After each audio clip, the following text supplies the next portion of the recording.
Hello guys, welcome to my channel Anam classy style. Friends, आज की इस वीडियो में हम सीखने वाले हैं ये बलून सलवार। इसे बलून पैंट भी कहते हैं और ये आजकल काफ़ी ट्रेंडिंग में है। तो चलिए, तो आज मैं आपके साथ बलून सलवार की कटिंग और स्टिचिंग दोनों शेयर करूंगी। चलिए शुरू करते हैं। ये सलवार 2 मीटर फैब्रिक में तैयार हो जाएगी। तो मैंने कपड़े को इस तरह से फोल्ड किया हुआ है और इसको एक बार और फोल्ड करेंगे। तो इसकी हम 4 लेयर बना लेंगे। तो सलवार की खुली साइड दूसरी तरफ है और बंद साइड मेरी तरफ है। तो मैं इस सलवार की लेंथ कम ले रही हूँ। आप चाहे जितनी लेंथ आप पहनते हैं उतनी रखें। प्रोसेस वही रहेगा जैसे मैं आपको बताने वाली हूँ।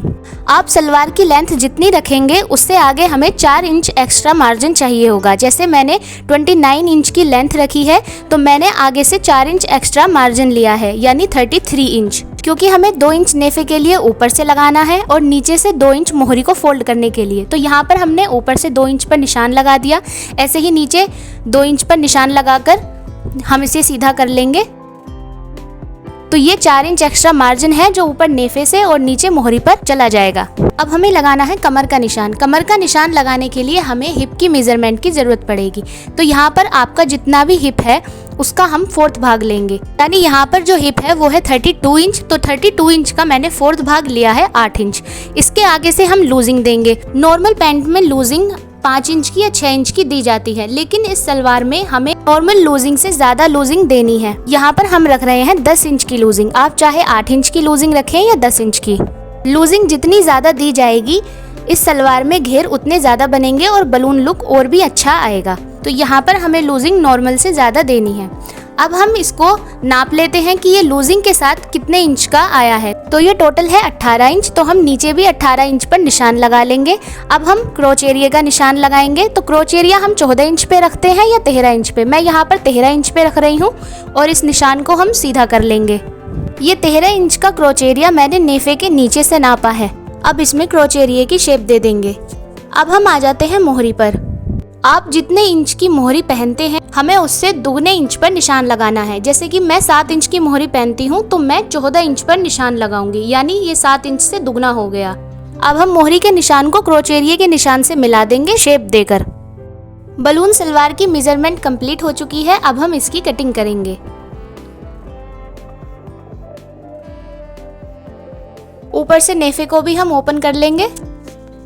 कटिंग हो गई है। इस बचे हुए कपड़े से हम डोरी तैयार करेंगे मोहरी के लिए। अब हम इसकी स्टिचिंग बताते हैं। तो अब हम दोनों पार्टों को अलग करेंगे और मैंने एक पार्ट इस तरह से फैला लिया है। ये दोनों तरफ क्रोच एरिया है।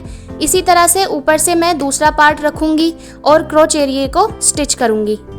हमने क्रोच एरिया स्टिच कर लिया है। ऊपर से प्रेस सिलाई भी हमने कर दी है। अब हम फोल्ड करेंगे नेफा। तो हमने 2 इंच हमने फोल्ड करना है। तो मैंने यहाँ पर नेफा भी फोल्ड कर लिया है और क्रोच एरिया हमारा तैयार हो गया है। अब हम सलवार को उल्टी करेंगे और यहाँ पर दोनों पैरों पर हम सिलाई करेंगे, यानी ये जो फिटिंग की सिलाई है, ये लास्ट सिलाई जो होती है इसे हमें पहले करनी है। तो यहाँ पर हमने इसे भी स्टिच कर लिया है। अब हमें करनी है तैयार मोहरी। तो मोहरी को तैयार करने के लिए पहले हमने जो 2 इंच पर निशान लगाया था उस निशान को दोनों मोहरी पर लगाएंगे और इस निशान को सीधा करेंगे। तो हमने दोनों मोहरी पर निशान लगा दिया है 2-2 इंच का। अब हमें डोरी डालने के लिए जगह बनानी है। तो हम मोहरी के सेंटर में पहले निशान लगाएंगे। पहले हम मोहरी का सेंटर निकालेंगे इस तरह से। तो मोहरी के सेंटर में हमने निशान लगा लिया है। अब हम मोहरी को ओपन करेंगे। ये जो हमने 2 इंच का निशान लगाया था फोल्डिंग के लिए, उसके ऊपर से आधे इंच पर एक चौकोर बॉक्स बनाएंगे। ऐसे ही हम दूसरी मोहरी पर ये चौकोर बॉक्स बना लेंगे। इन्हें तैयार करने के लिए हमने 2 पीस कपड़े के ले लिए हैं स्क्वायर। अब हम इसको इस पे स्टिच करेंगे।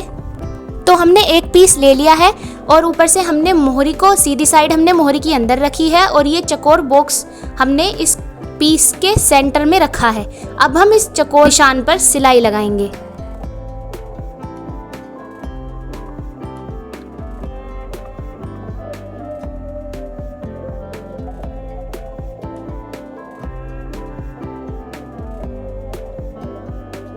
तो हमने इस पर स्क्वायर सिलाई लगा दी है। अब हम इसको इस तरह से फोल्ड करेंगे और इसमें हम कट लगाएंगे। बीच में से कपड़ा हम निकाल देंगे एक्स्ट्रा और चारों कोनों पे कट लगा देंगे।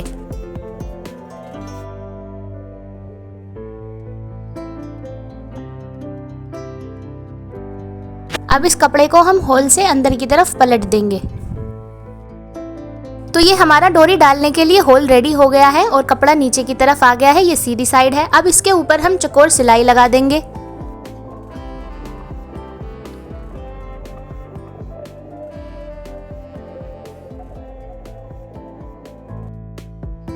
ये स्क्वायर रेडी हो गया है और ये जो कपड़ा है नीचे की तरफ, इस पे हम तुरपाई कर देंगे।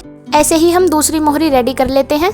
दूसरी मोहरी भी रेडी हो गई है। अब हम मोहरी को 2 इंच पर फोल्ड कर देंगे।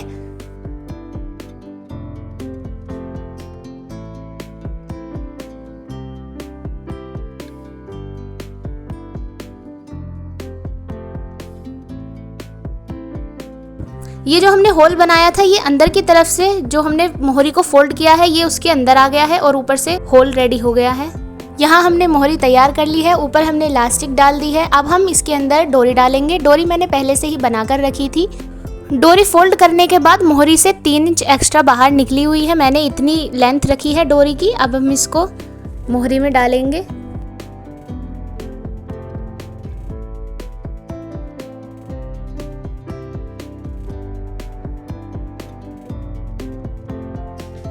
डोरी मैंने मोहरी में डाल दी है। अब हम इसको इस तरह से टाइट करेंगे मोहरी को और इसमें नोट लगा देंगे।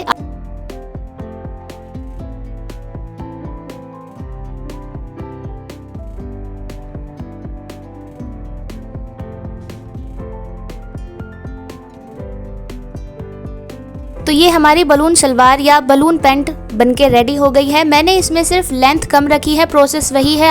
आप इसी मेथड से किसी भी साइज की बलून सलवार बना सकते हैं। अगर इस वीडियो में आपको कुछ समझ ना आया हो तो आप मुझे कमेंट करके पूछ सकते हैं। और आपको नेक्स्ट वीडियो में क्या सीखना है आप मुझे कमेंट करके ये भी बता सकते हैं। मेरी वीडियो अच्छी लगे तो प्लीज़ लाइक करें, शेयर करें और मेरे चैनल को सब्सक्राइब ज़रूर करें।